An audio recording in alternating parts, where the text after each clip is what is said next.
अस्सलाम वालेकुम जी and welcome back to my podcast show the great Ehsan Khan show. आज मेरे साथ मौजूद हैं अली रज़ा साहब जो कि who have a great knowledge of having great knowledge जो इशू चल रहा है फ़लस्तीन और इसराइल के बीच में। जानेंगे सर से कि एग्जैक्टली क्या सिलसिला है, क्योंकि बहुत सारे लोगों को पता है इस बारे में, बहुत सारे लोग नावाकिफ़ हैं, उनको अभी तक बैकग्राउंड नहीं पता इसराइल और फ़लस्तीन की इशू का। तो सबसे पहले तो sir welcome to the show, बहुत बहुत शुक्रिया आपका। You welcome sir. बड़ा अनफॉर्चुनेट है आजकल जो सिलसिला देखने में आ रहा है, सभी दिल जो हैं वो अफसरदा हैं जो सिचुएशन देखने में आ रही है, क्योंकि ज़ाहिर है I am not a technical person, माशाल्लाह आपकी अच्छी एक इस पे बैकग्राउंड है, आपको पता है सब सिचुएशन के हवाले से। तो थोड़ा बताएंगे एग्जैक्टली कि क्या कॉन्फ्लिक्ट क्या है ये इसराइल और फ़लस्तीन के बीच में। बेसिकली ये सारी जो कॉन्फ्लिक्ट है ये स्टार्ट हुई है 1941 से। 1941 से लेके 1945 का जो ड्यूरेशन था उसमें वर्ल्ड वॉर 2 हुई, और इसमें जो मेजर किरदार था वो जर्मन नाजी पार्टी जिसमें एडॉल्फ हिटलर की जो पार्टी थी उनका एक बड़ा रोल था। अब उसमें हुआ ये कि हिटलर का एक कंसेप्ट ये था कि यूरोप में जितनी भी ज्यूज कम्युनिटी है उनकी एथनिक क्लिंजिंग की गई, उनको ऑलमोस्ट 6 मिलियन ज्यूज को कत्ल किया गया। ओह माय गॉड, 60 लाख के करीब ज्यूज को कत्ल किया गया, और जो उनकी रिमेनिंग्स उस वक्त रह गई थी उस पे हिटलर की तरफ से एक स्टेटमेंट आया जो कि बहुत मशहूर स्टेटमेंट कोट किया जाता है। उसका उस वक्त ये कहना था कि इन कुछ ज्यूज को मैं इसलिए छोड़ रहा हूँ ताकि कल को जब दुनिया में आगे जाके ये अपनी चीज़ों को आगे बढ़ाए तो लोगों को आइडिया हो कि मैंने ये जो पूरा एक सिनेरियो है 6 मिलियन किलिंग्स का वो क्यों किया, और वही दुनिया आज देख रही है इजराइल की शक्ल में। अब कुछ अरसे पहले अफगानिस्तान में जब वॉर स्टार्ट हुई तो अफगानी रेफ्यूजीज पाकिस्तान आए, कुछ इंडिया गए, कुछ बांग्लादेश गए। यही सिचुएशन उस टाइम पे 1941 से 1945 के दरमियान देखी गई कि ज्यूज को जब कत्ल किया जा रहा था तो वो रेफ्यूजीज बन के पैलेस्टाइन में जाके उन्होंने पनाह लेना शुरू किया। 1945 में वर्ल्ड वॉर जब ख़त्म हुई तो यूनाइटेड नेशंस ने उन ज्यूज को जो कि रिफ्यूजीज थे उनकी डिमांड्स के ऊपर पैलेस्टाइन में एक बॉर्डर बना दिया जिसपे आधा पैलेस्टाइन उन्होंने ज्यूज के लिए कर दिया और आधा अरब्स के लिए। ये किसने किया? ये यूनाइटेड नेशंस ने। अच्छा, यूनाइटेड नेशंस की उस करारदाद के ऊपर बहुत से कॉन्फ्लिक्ट्स हुए, बहुत से इस्लामिक कंट्रीज ने उसको ऑब्वियसली एक्सेप्ट नहीं किया, और उसको एक्सेप्ट ना करने की वजह से ये कॉन्फ्लिक्ट तब से चलता आ रहा है।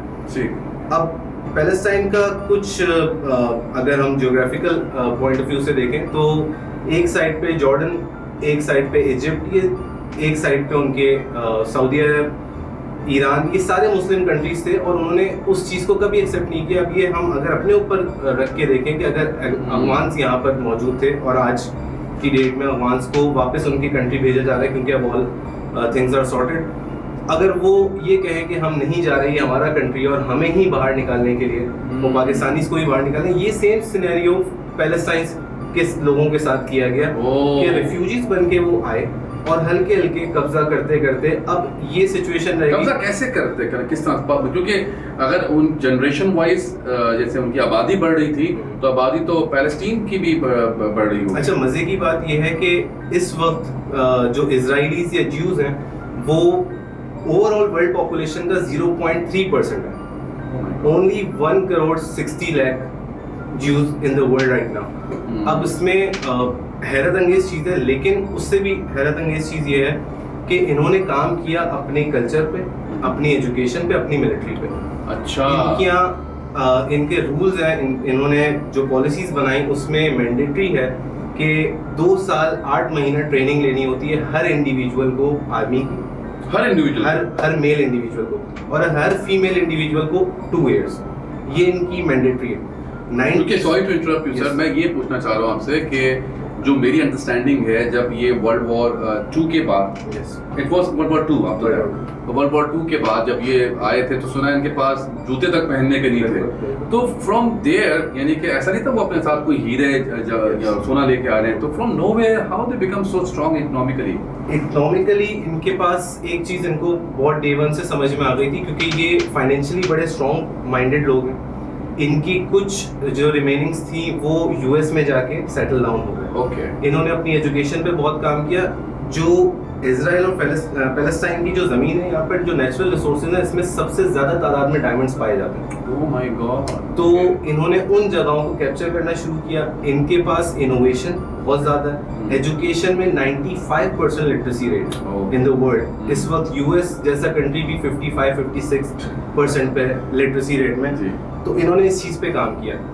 दूसरा, इनको जो बड़ा सपोर्ट मिला, बहुत से ज्यूज जो यूएस में सेटल हुए हुए थे, वहां से उनको सपोर्ट मिलना शुरू हुई, कैनेडियन साइड से, यूके की साइड से, और उसकी बेसिस पे ये हल्के हल्के इन्होंने उस चीज को एक्सपेंड किया। एज रेफ्यूजी ये पैलेस्टीन में आए। एग्जैक्टली। और Aahista Aahista economically settle down होके अब वक्त के साथ साथ इन्होंने बोला कि भाई आप हमें इस कंट्री को अब आप छोड़ें, हम नहीं छोड़ेंगे। एग्जैक्टली। तो ये तो मॉरली थोड़ा सा गलत। एग्जैक्टली। यही रीजन है जिसकी वजह से इस वक्त ऑलमोस्ट 30-35 इस्लामिक कंट्रीज हैं जिन्होंने इजराइल की एग्जिस्टेंस को एक्सेप्ट नहीं किया। तो क्यों इम्पोज कर रहा है ये वॉर? अभी अगर आज की तारीख में हम बात करें, इसराइल क्यों इम्पोज कर रहा है वॉर पैलेस्टीन? इसका एक मेजर जो रीजन है, वो जो लोग समझते हैं, वो मेजर रीजन एक इस्लामिक पॉइंट ऑफ व्यू से, एक रिलीजियस बैकग्राउंड भी है इसका। उसका रीजन ये है कि जिस मस्जिद अक्सा में बेसिकली जो जेरूशलम को, जिसको ये भी क्लेम करते हैं कि हमारा कैपिटल है, और पैलेस्टीन के जो लोग हैं वो भी क्लेम करते हैं कि जेरूशलम हमारा कैपिटल है, तो उसमें मस्जिद अक्सा है जिसकी एक इस्लामिक हिस्ट्री है, एक वैल्यू है। हमारे लिए वो किबला अव्वल के तौर पे देखी जाती है। इनका मानना ये है कि हजरत दाऊद अलैहिस्सलाम के टाइम से, जब ये बनी इसराइल कौम थी, तो ये इजराइलीज बेसिकली वहीं से इनका ताल्लुक है। तो इनका मानना ये है कि ये जो मस्जिद अक्सा है, यहाँ पर हमारा एक टेम्पल हुआ करता था। ठीक है। और हजरत दाऊद जो नबी थे, जिनको हुकूमत दी गई अल्लाह ताला की तरफ से, नबूवत दी गई, तो उनको इस टेंपल पे उनकी हुकूमत यहाँ से स्टार्ट हुई थी, एंड हमने इसको रीबिल्ड करना। अब हम जब इसको रीबिल्ड करेंगे तो हमारा मसीहा दुनिया में वापस आएगा, और देन ज्यूज की हुकूमत होगी पूरी दुनिया पे। तो ये एक इनका रिलीजियस कॉन्सेप्ट है, जिसकी वजह से इनको मोटिवेशन मिलती है कि हम इसको और ज़्यादा एक्सटेंड करके और इस मस्जिद अक्सा का जो कंट्रोल हम लें, ताकि फिर हम इसको रीबिल्ड करें अपने टेंपल को, जिसको ये थ्रोन ऑफ डेविड कहते हैं, जिसपे बेसिकली एक पत्थर है जिसपे हजरत दाऊद अलैहिस्सलाम को नबूवत और हुकूमत दी गई थी। तो वो एक रिलीजियस जो मोटिवेशन है वो इनके लिए बहुत अहम है। ऑल दो अगर देखा जाए तो 2.3 मिलियन के करीब अब लोग रह गए हैं सिर्फ गजा की जो एक वेस्ट बैंक है, लेकिन स्टिल ये उससे जो इनकी मेजर अचीवमेंट है वो ये है कि वहाँ से इनका कंप्लीट कंट्रोल पैलेस्टाइन पे हो, और जेरूशलम को ये फिर दोबारा उस टेंपल को बनाएं, और देन उसकी वजह से फिर ये इनका मानना ये कि उसकी वजह से इनका मसीहा वापस आएगा और फिर ये पूरी दुनिया पे राज करेगा। इस वक्त जो इसराइल इस जंग के बाद कितना हद तक सिक्योर है और कितना हद तक डैमेज हो चुका है? इसराइल के कंट्रोल में मजे की बात यह है कि तमाम सोशल मीडिया, तमाम print media. Sorry, I miss out the question. I was trying to say Palestine कितना हद तक डैमेज हो चुका है और डिस्ट्रॉय हो चुका है ये जंग के बाद? पैलेस्टाइन में सिर्फ जो लास्ट 7 अक्टूबर से लेके टिल डेट अगर हम काउंट करें तो 8,500 लोग इस वक्त जो है वो शहीद हो चुके हैं। इसके अलावा डेली बेसिस पे यूएन की रिपोर्ट है कि 450 तक छोटे बच्चे शहीद हो रहे हैं, क्योंकि इनके अटैक्स अब हो रहे हैं। पहले ये अटैक्स कर रहे थे हमास के एरियाज के ऊपर, जो कि एक मिलिट्री फोर्स है पैलेस्टाइन को। जो हमास क्या है आप लोग बताएं लोगों को। जो हमास बेसिकली स्टार्ट हुआ था एक रिलीजियस पार्टी से, रिलीजियस पार्टी, और इन्होंने बेसिकली रेजिस्टेंस शो की थी उन इजराइलीज के खिलाफ जो इनके एरियाज को कैप्चर करते थे। तो इन्होंने एक अपनी फोर्स बनाई, एक डेमोक्रेटिक पार्टी बनाई, और it's a party like it's normal. Exactly. और उन्होंने टाइम टू टाइम इनको रेजिस्ट करने की कोशिशें की, लेकिन ड्यू टू उनके पास क्योंकि इतने फंड्स, इतने रिसोर्सेज नहीं हुआ करती थी, तो ये बैक बैक टू बैक इनको शिकस्त होती रही। किससे?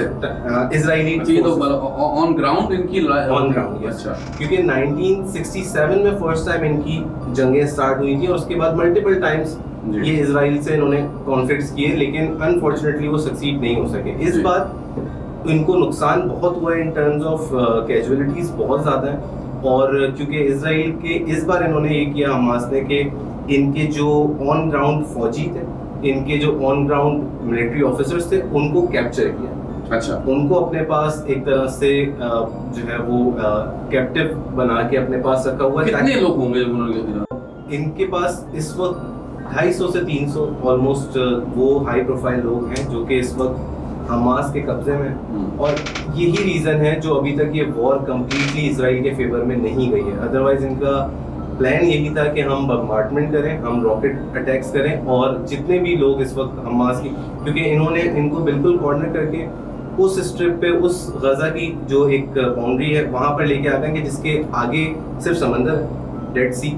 एंड इस तरफ जो आबादी है, अब उनके लिए ना कोई एड भेजी जा सकती है यूनाइटेड नेशन की तरफ से, ना वहाँ पर इलेक्ट्रिसिटी इस वक्त मौजूद है, ना खाने पीने की चीज़ें मौजूद हैं। इवन जो लोग जख्मी हुए थे इनिशियल अटैक्स में और जिनकी ट्रीटमेंट डिफरेंट हॉस्पिटल्स में चल रही थी, उन हॉस्पिटल की बिल्डिंग्स को टारगेट किया गया और पूरे हॉस्पिटल्स तबाह कर दिए गए। टर्की से भी इनकी बॉर्डर मिलती है, तो वहाँ से कोई एड की तरफ नहीं, कोई मदद नहीं मिली टर्की से? टर्की ने बहुत कोशिश की कि सीज फायर की तरफ बात की जाए और टर्की ने एक रोल प्ले करने की कोशिश की, क्योंकि ऑब्वियसली टर्की के भी कुछ ट्रेड्स और इस तरह के डेमोक्रेटिक रिलेशंस हैं इजराइल के साथ। लेकिन अनफॉर्चुनेटली जो इस वक्त इजरायली प्राइम मिनिस्टर है नेतन्याहू, उनकी तरफ से एक बड़ा रिजिड स्टांस है कि हम इस बेसिस पे सीज फायर नहीं करेंगे और हमने अब जो हमास की तरफ से अटैक्स किए गए तो हम इसको ग्राउंड ऑपरेशन भी करेंगे। पहले तो सिर्फ ये हो रहा था कि ये सिर्फ एयर स्पेस अटैक्स हो रहे थे, अब ये ग्राउंड ऑपरेशंस के लिए कोशिश कर रहे हैं। तो ये सारे मामला टर्की की तरफ से कोशिशें, इसके अलावा जो जॉर्डन, इजिप्ट, इन सब की तरफ से कोशिशें, बट अनफॉर्चुनेटली वो चीज़ सीज फायर की तरफ इस वक्त नहीं आ पा रही। सही।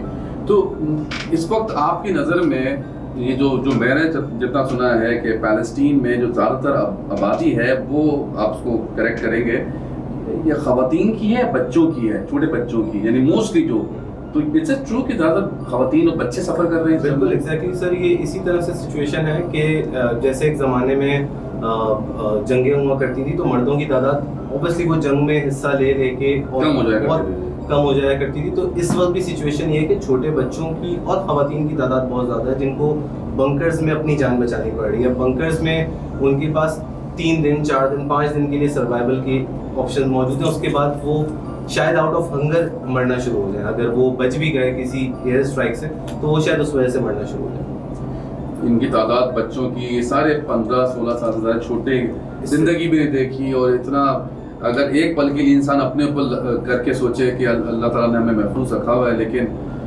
एक पल के लिए आप सोचें कि आपके शहर में, आपके मुल्क में जंग हो रही हो और आपको पता ही ना हो कि जाना किधर है, और ये तो क़यामत की एक क़यामत है वो तो वाकई।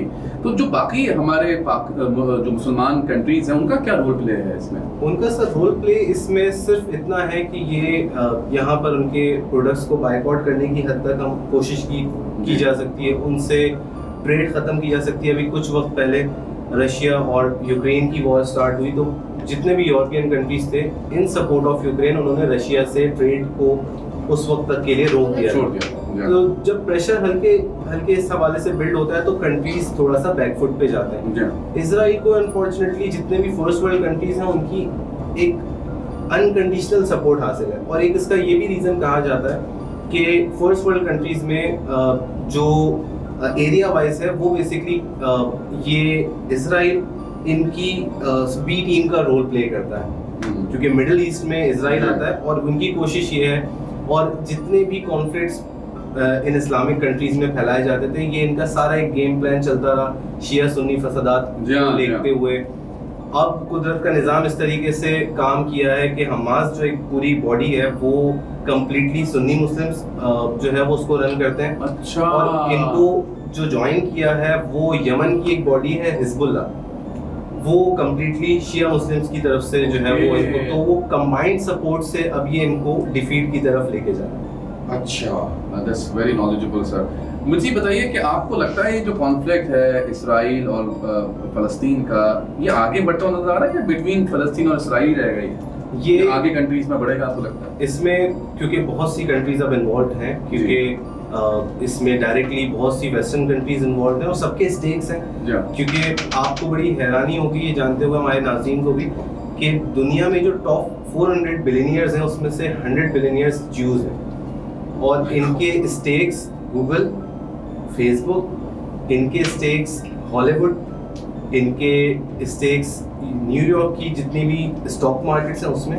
तो फाइनेंशियली ये इतने स्ट्रॉन्ग है कि बड़े से बड़ा कंट्री भी इस वक्त इनके अगेंस्ट कोई एक्शन लेने के लिए उन्हें बहुत सोचना पड़ता है, क्योंकि इनके टाइज इतने स्ट्रॉन्ग है। डेमोक्रेटिक टेक्नोलॉजी में ये इतने आगे हैं कि मोस्टली जो इस वक्त, क्योंकि वॉर इकोनॉमी पूरी दुनिया में चल रही है, पहले वॉर्स करवाई जाती हैं, उसके बाद उनको बचाने के लिए वेपन्स बनाए जाते हैं। वेपन्स को सबसे ज़्यादा जो सप्लाई करते हैं वो इसराइल करता है और ये इनका काम है कि दो कंट्रीज के बीच में जंग करवाई जाए और अपने वेपन्स को सप्लाई किया जाए।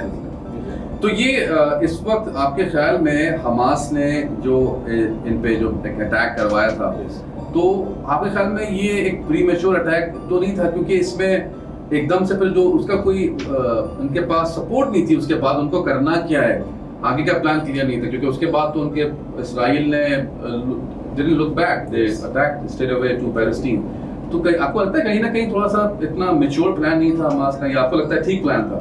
कहा यही जाता है कि इन जो अटैक स्टार्ट हुआ वो हमास की तरफ से हुआ, बट उनके बहुत से स्पोक्स पर्सन का ये कहना है कि हम सिर्फ रेजिस्ट करते हैं, हम सिर्फ डिफेंस में अपने एक्शन लेते हैं। तो ये साइकी रही है बहुत सी ऐसी कंट्रीज की कि जब उन्हें किसी को बिल्कुल काउंटर करना हो तो वो एक अटैक बेसिकली बनाते हैं अपने ऊपर। तो अभी जो कॉन्स्पिरेसी चल रही है, कहा यह जा रहा है कि इजराइल ने खुद इस अटैक को अटेम्प्ट करवाया ताकि उनको एक जवाब मिल जाए हमास के अगेंस्ट फुल फ्लेज वॉर की तरफ जाने का, जो एक टाइम पे इंडिया ने किया, पुलवामा में अटैक करवाया एंड देन उन्होंने फिर इम्पोज कर दिया कश्मीर की तरफ। इनसाइड जॉब जिसे कहा जाता है कि इन्होंने खुद एक अटैक अपने ऊपर प्लान किया और उसकी आड़ में अब ये दुनिया को बता रहे हैं कि हमारे ऊपर अटैक हुआ, तो अब हम इनके अगेंस्ट एक्शन ले रहे हैं। तो वो फुल फ्लैज एक्शन का ये कॉन्सेप्ट है।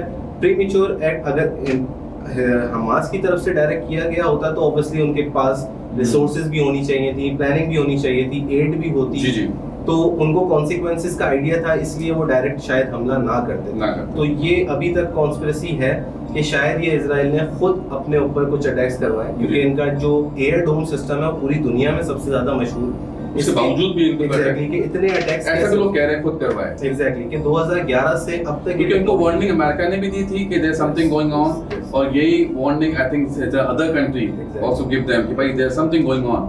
उसके बाद उन्होंने कोई ऐसा एक्शन नहीं लिया। बिल्कुल ऐसे ही। तो ये इनसाइड जॉब हो सकती है just to make an excuse कि हम अब इस वजह से इनके ऊपर ग्राउंड अटैक्स और इनके ऊपर एयर अटैक्स करेंगे, ताकि दुनिया को और यूनाइटेड नेशंस को, जो कि ऑब्वियसली एक बॉडी है जिसकी तरफ लोग नजरें करते हैं, लेकिन हमास ने at the same time deny भी नहीं किया कि हमने ऐसा नहीं किया। एग्जैक्टली। तो लेकिन उसका रीजन ये भी हो सकता है कि उनके पास इस वक्त कोई मीडियम नहीं है अपनी बात को दुनिया तक पहुंचाने का। तो इसीलिए हम जो यहाँ पर बैठ के इन चीज़ों को डिस्कस करें, हमारी भी कोशिश ये होनी चाहिए कि हम सोशल मीडिया के थ्रू लोगों तक अवेयरनेस कि एक्चुअली वहाँ हो क्या रहा है, लोगों को प्रॉब्लम्स क्या फेस करनी पड़ी है, वो इंटरनेट के बगैर हैं, वो खाने पीने के बगैर वहाँ पर मौजूद। तो कहीं से कोई सपोर्ट नहीं मिल पा रही इनको, या कोई सिलसिला नजर आ रहा है आपको फ्यूचर में? सपोर्ट के लिए कोशिश कर रही है यूनाइटेड नेशंस ही कोशिश कर रही है, दूसरे कंट्री, इस्लामिक कंट्रीज उस समंदरी रास्तों के थ्रू कोशिश कर रहे हैं कि उन पर कुछ एड पहुंचाई जाए, और कुछ एड्स ऑब्वियसली उनको वहां से भी मिल सकती हैं, बाकी वो कम्प्लीटली इस चीज़ पे बेस्ड कर रहे हैं कि बाकी जो कंट्रीज हैं वो कुछ स्टैंड लें, और एटलीस्ट इस हद तक ये वॉर रुके कि उनको ये मौका मिल जाए कि वो बच्चों को और जो ख़वातीन हैं उनको वहाँ से एटलीस्ट एग्जिट कर पाएं।